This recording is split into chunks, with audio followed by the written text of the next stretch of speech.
Hi යාළුවනේ, ඔන්න අද අපි ඔයාලට ගෙනාවා රසවත් ෆෘට් සලාඩ් එකක් සාදාගන්න ආකාරය.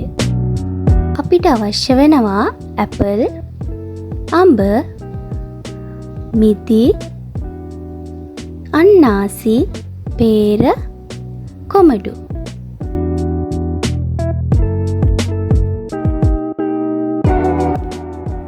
ඇපල් කොටුවට කපා ගන්න. අඹ තැලෙන්නේ නැති වෙන්න කපා ගන්න.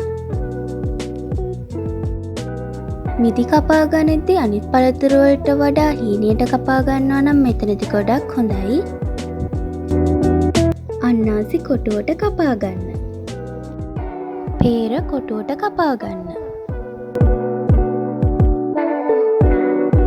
කොමඩු තරමක් ලොකු කෑලි කපා ගන්න ඕනේ.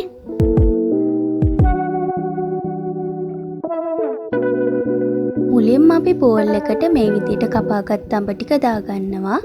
මේ විදියටම හීනියට කපාගත්ත මිදි, ඇපල්, තරමක් ලොකුවට කපාගත්ත කොමඩු වගේම පේර, අන්නාසිද එක් කරගන්න. හැදුවට මදි, ලස්සනට සර්ව් කරගන්නත් ඕනේනේ. කප් එකකට අයිස්ක්‍රීම් හරි මිල්ක් මේඩ් හරි දාගන්න. අපි පැණි ටිකකුත් එකතු කරගන්නවා. වගේ ඒවා උඩින් දාලා ලස්සනට ඩෙකොරේට් කරගන්නත් පුළුවන්. ඔන්න අපේ ෆෘට් සලාඩ් එක දැන් ලෑස්ති.